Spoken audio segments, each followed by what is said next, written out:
In this instructional video, I will review my Excel-based application for signal timing parameter estimation. It is called Sigma-X, which stands for a signal modeling application for Excel. This is a free software version that you can download from my GitHub account, which I will provide the link in the description. A little bit of history. This was developed back in 2012 when Dr. Susong Jo and I were working on a project to do a process for cross-resolution modeling, which means we were trying to find a way how to utilize very little information from the transportation networks, but still being able to produce some kind of realistic estimation for traffic signal parameters for signalized intersections. And then it also involved into a standalone version and also several other different sub-versions. For example, applications for innovative intersections such as continuous flow intersections, CFIs, or diverging diamonds, DDIs, estimation for cost for public transit or for cost for non-motorized transportation. There are also some versions that can provide connection to synchro through import-export UTDF formats. So there's quite a few of those, but this is the basic one that can be used for teaching or research. So we have been using this one for several different classes to teach students on some basics of how traffic signals work, but we also successfully applied it to some small research projects. So it's relatively simple to use, but there's also some limitations which I will mention later down the road. I'm also going to do a quick demo using an example from a book by Mering and Wishburn, which is the Principles of Highway Engineering and Traffic Analysis, the 6th edition, where they provided one example, and I'm just going to compare the example from the textbook with the example that I'm going to do in Sigma-X. So first of all, there's a couple different tabs down here at the bottom. Some of them are hidden, and I will show you those as well, where some of the computations are being done, which we don't really need to see, but you can always activate those if you want to see them. This is the main one, that's the input, where you can provide basic inputs for your intersection. The main inputs that we need are going to be the geometry of the intersection, which is given by the number of lanes for each approach. Then the approach speeds for each of them. And then also, of course, we need the turning volumes for each approach. So these are the minimum input data that you need to have in order for this application to give you some estimation of how that signal is going to work. Some additional inputs, for example, you can decide on some of these parameters. What's going to be the ideal saturation flow rate, peak hour factor, percentage of heavy vehicles, lost time per phase. So these are all typically, for now, these are given as default values. Area type, you can select from the drop-down menu, either CBD, Central Business District, or other areas. Then you can also define the minimum and maximum cycle lengths, as well as the speed for pedestrians, which is used to determine the crossing time for crosswalks. This is something that's currently not being used, but it is used with some other versions, as I mentioned before, when we determine costs for transportation systems. For example, these are some estimations for value of time. Then you can also do right turn on red percentages. Now, when I don't have this data from the field, I usually just assume 10% if I don't have a separate right turn lane, or I put 50% if I do have a separate right turn lane.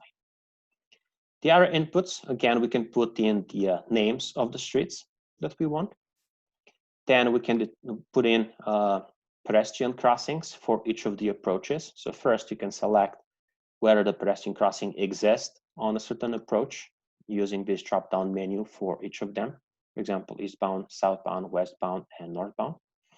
And then also you can put in number of pedestrians and bicyclists. Again, this is something that's not being used all the time. This is only when we use some of those versions where we want to determine the costs. The same goes for transit frequencies as well. The way that this spreadsheet works is the basic methodology is highway capacity manual's quick estimation method, which is a simplified version of how to estimate how signals work. And then it also combines that with some other guidelines, for example, the signal timing manual. And since this is originally developed for Utah conditions, we tested this on transportation networks in Utah.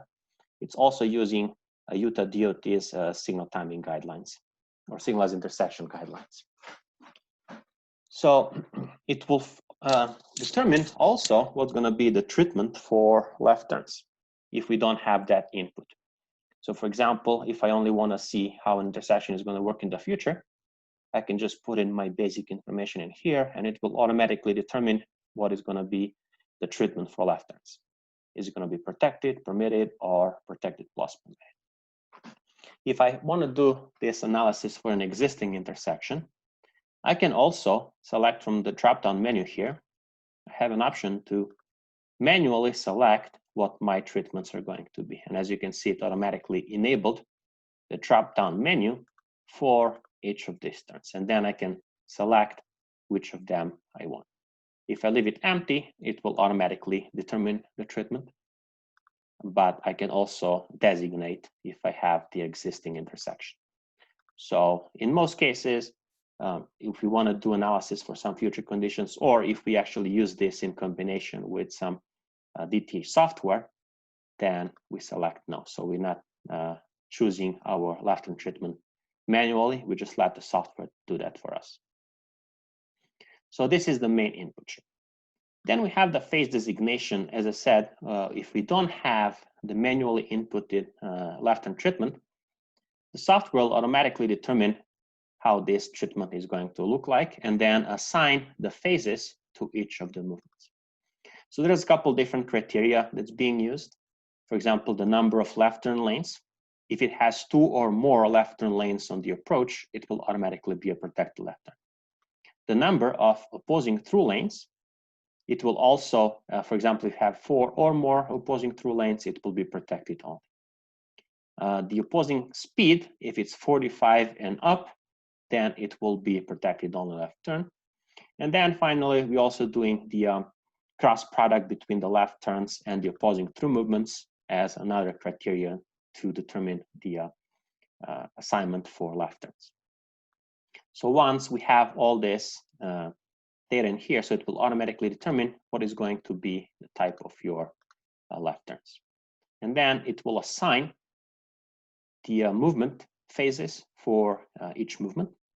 And then it will create this, what we call the ring barrier structure for the signal.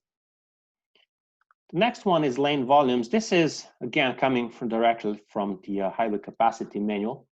Typically what this does is looking into the factors, adjustment factors for turning lanes. So depending on the geometry on the intersection and some other input data, it will adjust the turning volume based on some lane utilization factors. The phase calculation tab is pretty much the most important one. This is where everything happens. So these are the input data that will be transferred from the previous 3 tabs. And then in this case, we're going to start computing what are going to be our actual saturation flow rates for each movement. What is going to be the volume, adjusted volume for each movement. What is going to be the phase, permitted or protected phase, and then also the lost time per phase. So once we have all this, then the software will automatically determine what is the sum of lost time, and it will actually use this structure from here to determine this. And then it will compute the cycle length based on the methodologies which are given in the signal timing manual and highway capacity quick estimation method. The minimum cycle, so there are 2 types of minimum cycles that we use. The first one is the minimum cycle that we actually input from here. The second one is if we have pedestrians, it will determine the minimum cycle based on the time needed for pedestrians for each approach. So based on that, we determine what's going to be the minimum cycle length. So if we don't have any pedestrians in this case, it will just take the minimum cycle from this input here. Once we have the cycle computed, then it will compute what are going to be the splits. It will determine the yellow and all red times. Now, the yellow and all red times are given in a table which is hidden. As I mentioned, some of them are hidden. For example, this one is one of them, the yellow all red table. So it's simply using a search function based on the approach speed to determine the yellow time. And this is the table that's coming from the signal timing manual. And then also determining the red clearance time or all red time based on the approach speed and the width of the intersection. So this is, again, one of the tabs that's hidden that we really don't use all the time. So based on that, it will determine what is going to be the yellow all red time, what is going to be the display time, the effective green time, green over capacity ratio, volume over capacity ratio, capacity of the approach, delay for each movement, and then also what is the level of service for each movement, for each approach, and then also what is going to be delay and the level of service for the entire intersection. It will also provide the volume to capacity ratio for the entire intersection and then the status of the intersection based on V over C ratio. As you can see, it's using the ring barrier structure, which means it will determine first, we're going to want to make sure that we have the simultaneous barrier crossing. So this is what this part here is doing. So it's checking that we have the simultaneous barrier crossing for rings 1 and 2, and then both on the left side of the barrier and on the right side of the barrier. So in this particular example, which again is coming from the textbook, we don't have phases 3 and 7. These are only permitted left turns, but we do have phases 1 and 5. The other thing that this software is also going to do, there's a simple cycle optimization. Now, it determines cycle length only in 10-second increments. So if I want to determine the optimal cycle, it will only look into the overall delay of the intersection. So pretty much what it does, it's going to set up the cycles between the minimum and the maximum. And then it will determine what's going to be delay for every 10-second increment. And then once it finds what is the minimum delay, that is going to be our optimum cycle. I'm going to show that later. For now, I just want to keep it as it is. The thing is that this is all happening in real time. For example, if I only change, let's say, a number of lanes. For example, I put 3 lanes here. It will automatically change my cycle and my computation for all the other phases. So this really works, again, in real time. Whenever you change one input, it will automatically change your parameters. Then it also determines the phasing. Now, this is something that's actually used to interact with Synchro. So if you look closely, these are actually some outputs, inputs and outputs from Synchro using the UTDF format. It repeats a lot of the same information that we already have. Also, it will determine what is going to be your times for pedestrians. So for example, what's going to be your don't walk time based on the width of the intersection and also based on the speed for pedestrians that you entered in the this input tab. Finally, we have the summary sheet. This is where all the information about the intersection is provided. So first, we have the turning volumes with the names of the streets. Then we also have the phases for each approach. So if you look closely, for example, if I have, in this case, I have protected plus permitted, which is why I have phases 5 plus 2 or 1 plus 6 for the eastbound and westbound left turns. For north and south, I only have the same phases as for the through phase. This is because we have permitted left turns. There's no protection. Then we have the number of lanes for each approach. And then also we have the number of lanes, including the opposing lane. So these number of lanes in the green here are used to compute the width of the intersection, assuming a 12-foot lane. This is split durations. So this is green time plus yellow plus red clearance. And then the cycle length. These are the capacities for each movement. Now these are zeros because we do not have separate right turn lanes. So these capacities are included in the through lanes as a shared lane. Then we have the V over C ratio for each movement. We have the control delay, which is given per movement, per approach, and then also for the intersection as a whole. And then finally, we have the level of service, also given for movement, approach, and also the intersection as a whole. And if you want to see the chart of the phases, so this is how it looks like. It's using, again, standard NEMA standard with 8 phases. The ones which are not in use, in this case 3 and 7, are just red because they're not in use, but all the others are in here. And then you can see we have phases 1 and 2 in ring 1 barrier 1. We have phases 5 and 6 in ring 2 barrier 1. And then we have phase 4, which is going to be ring 1 barrier 2, and then also phase number 8, which is going to be ring 2 barrier 2. This is just a nice graphical representation of how the phases look like. And you can also see the green time, and you can see your yellow time. So the all red, you cannot really see it here, it's not shown, but you can actually see the different, that little all red time between the end of yellow and beginning of green. So this is how the this module works. Again, relatively simple thing to do. Now what I did is I already used the example from the textbook. So I put in the geometry of the intersection with the speed limits which are given here. And I also put in the volumes that are given in this particular example in my input sheet. And then we can go ahead and compare the results between the textbook and between the Sigma X. So for the textbook, if you scroll down, it's actually doing what we call the staging approach. So it's a little bit different than what the Sigma X is doing, just because in this case, it's assuming that all movements are gonna be timed simultaneously. For example, phases, in this case, if you have phases 1 and 5, it assumes that these phases will have exactly the same duration. While the Excel actually doesn't give you that. So it will do each phase individually. As you can see here, these 1 and 5 are not exactly the same.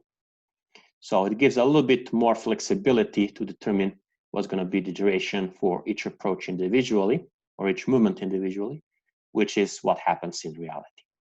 So just a slight difference. So we have, again, 3 stages. As you can see, we do have protected left turns for eastbound and westbound. And then we have permitted left turns for north and south. You go and determine, let's say, what's going to be, for example, trying to find cycle length. So in this case, we have Webster's methods and the other methods that are used to determine the minimum and optimal cycles. So in this case, the minimum cycle says 65 and the optimal is 85. Usually, so when we do the critical flow ratio method, our adopted cycle is going to be somewhere in between these two. So in our case, when I put all my inputs the same way, what I get is that my cycle is going to be 80 seconds.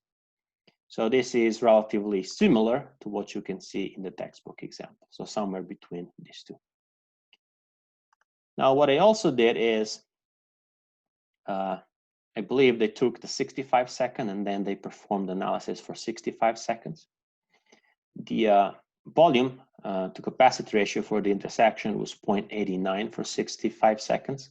We also got exactly the same volume to capacity ratio for the intersection for 80 seconds. And then the loss time, let's see, we have the loss time here was given as 12 seconds. That's this little number here. And the sum of loss times in our example is also 12 seconds. So as you can see, it's doing exactly the same thing as this textbook example when it comes to computation of certain parameters. Now, when it comes to staging times, these are a little bit different. First, in this particular example from the textbook, the eastbound and westbound are just given as protected left turns. In our case, the software determined that there was no reason to keep them as protected only. So it actually allowed this to be protected plus permitted, which this 5 plus 2 means. So that gives a little bit of extra capacity for the left turn movements. So if we go look into the green times again, 12.5 seconds. So this will be for phases 1 and 5 at the same time. In our case, these times are a little bit kind of similar. So we do have a little over 10 seconds for phase 1 and a little over 12 seconds for phase 5. So we're still in the ballpark, similarly. The stage 2, which was the eastbound and westbound through movements, 24.7 from the textbook example, and ours were 27.2 and 25.2. The difference that we do see here is going to be for phases 4 and 8, just because they did 65-second cycle. We did 80-second cycle. So in their example, this was 15.8 seconds. In our examples, this was about 26 seconds. So that's the difference of about maybe 10, 12 seconds. Actually, a bit more than that, like 14 seconds, a little more than 14 seconds. So that's about the difference that we do have between the cycle of 65 seconds adopted in the textbook and then the 80 seconds that our Sigma X scales. So again, this is just a comparison between the textbook example and what Sigma X is going to give you. So we did make some comparisons between Sigma X and Synchro before. We did get some similar results. Again, Synchro is the state-of-the-art signal timing analysis tool, but we still get some good results even when we use this one. Now, as I said, it does have some limitations. For example, when we look into the ring barrier structure, it will always follow the same one. So it will always start with the leading left turns in each ring in each barrier, and then followed by the through movement. So there's no way to optimize your lead lag phasing. The other thing, again, this is only for individual intersections. So there's no, at this point, we do not have a capability to do any kind of coordination. Of course, currently we do have some plans to introduce that in the future. We'll see how that's going to turn out, but at this point, we do not have that capability. And again, when it comes to protected plus permitted left turns, it's not really making any difference between the 4 section and the 5 section or the flashing yellow arrow. So we cannot do a comparison between the two different types of protected plus permitted left turns. But other than that, this is a relatively simple tool to use. So we have used it, as I mentioned, in several classes so far. It's very, very easy for students to figure out how to use this, and also easy to understand how the signals work just by looking into some of the outputs and also looking into some of these charts that are provided by the Sigma X. I will provide the link where this can be downloaded. Again, it's a free version. You can download, you can use, you can modify if you need to. But again, you can just go ahead and download, and you can use it for research or for teaching, for other things that you might find it useful.